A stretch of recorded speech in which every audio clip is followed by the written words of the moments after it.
here, man. And she stated this right here. It stated WNBA CBA negotiations at an impasses, 11 things that got us here. To me personally, I feel like it's more than 11 things that got us here, but we'll check this out. It says 3 months after the end of the 2025 season, the WNBA and WNBA National Basketball Players Association remain. This situation didn't come out of nowhere. It has been building for years, and now everything has finally reached a breaking point. Recently, a statement began circulating that laid out what led the WNBA to this moment.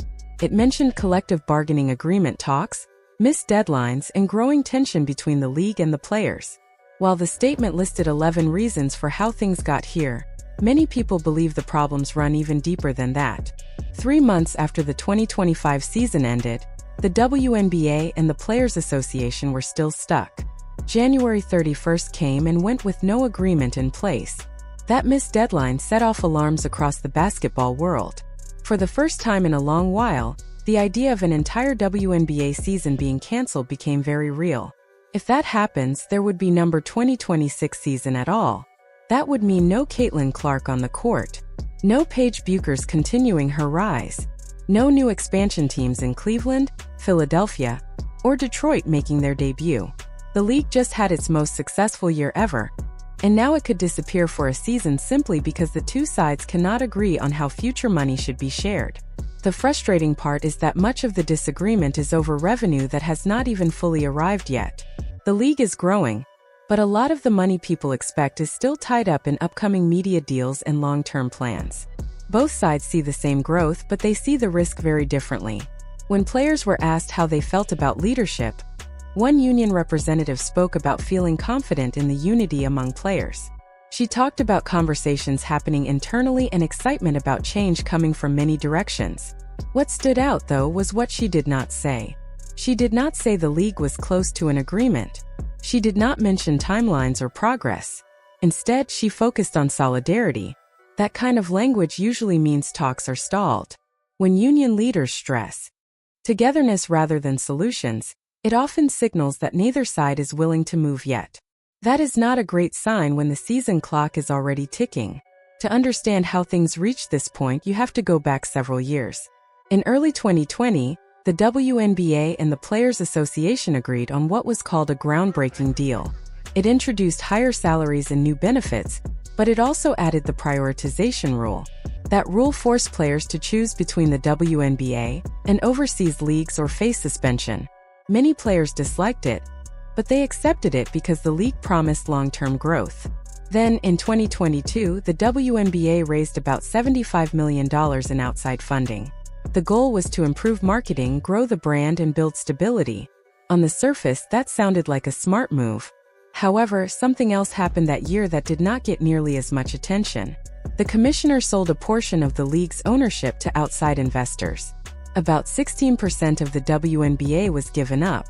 After that sale, ownership was split between team owners, the NBA, and outside groups. Critics immediately said the league had been undervalued. Looking back now, it is hard to argue with them. That sale happened before the league's biggest surge in popularity. It happened before Caitlin Clark entered the picture and completely changed how people viewed women's basketball.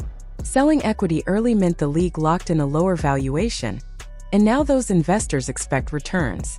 In 2023, momentum started building. The Las Vegas Aces won a championship and drew huge crowds.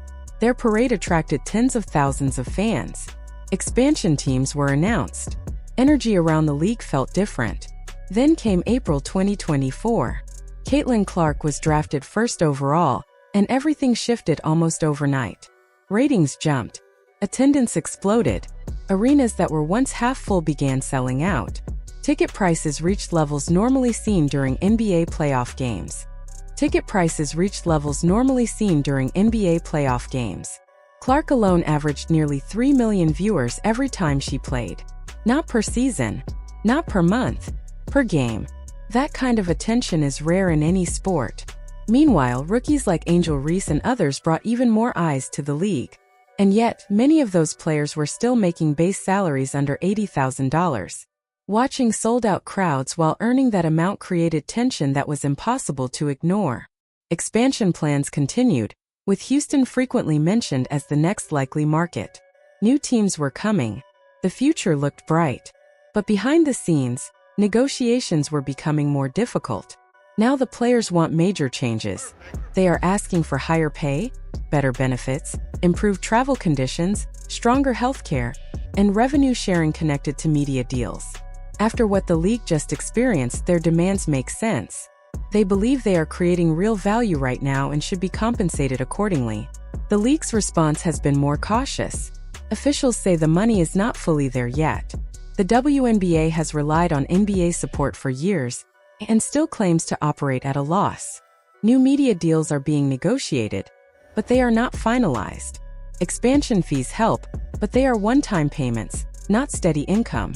In simple terms, players want to be paid based on today's value. The league wants to wait until tomorrow's money actually arrives. This standoff became even more complicated with the rise of Unrivaled, a new 3-on-3 league. That league proved something important. WNBA players now have options. Unrivaled paid players more for a short season than some WNBA teams pay for an entire year. It also offered equity, meaning players had ownership stakes. Even though Unrivaled's ratings were not impressive, the players did not care as much. Ownership matters. Being treated like a partner instead of an employee changes everything. It gave players leverage they never had before. Now imagine going back to the WNBA after that experience and being offered the same old structure. That makes negotiations much harder. As of now, training camps are supposed to begin in April. That is only a couple of months away. The longer talks drag on, the harder it becomes to schedule a full season. A delay would already be damaging. A full cancellation would be devastating. If there is no season, the consequences go far beyond 1 year. Momentum would be lost. Casual fans who just discovered the league might move on. Sponsors could walk away. Expansion teams would be stalled. Players might choose overseas leagues or alternatives permanently. For Caitlin Clark, this moment is especially critical. She should be entering her 3rd season, building on early success, chasing championships, and becoming the face of the league long term. Instead, she could be sitting at home while negotiations collapse. That would hurt not only her career but the league's growth. She brought millions of new viewers. If those fans tune in and find no games, many of them may never return. The players believe this is their moment to push. The league has never had more attention or leverage. They want long-term security and are willing to risk a season to get it. From their perspective, waiting could mean losing the strongest bargaining position they will ever have. The league sees it differently. Officials worry about sustainability. They do not want to promise salaries they cannot maintain. They remember past moments of hype that faded quickly. They fear overextending and putting teams at risk. Both sides have valid points. That is what makes this so painful. This should have been a celebration year. Instead, it feels like a crisis caused by years of short-term decisions and mistiming. Selling equity early now looks like a major mistake. That decision limits flexibility today. At the same time, demanding massive raises before media deals are finalized carries risk too. There is a possible middle ground. Salaries could increase based on real revenue growth. Media deals could trigger automatic raises. Attendance benchmarks could unlock bonuses. That approach would reward players without forcing the league to gamble on projections. But compromise requires trust, and right now, trust seems thin. The clock keeps ticking. Every day without a deal makes the situation worse. Whether the players hold firm or accept a smaller step forward will shape the future of the league. This is no longer just about contracts. It is about momentum, credibility, and whether the WNBA can handle success without falling apart. The ending has not been written yet. But what happens next will decide whether 2026 becomes a lost year or the foundation for something stronger.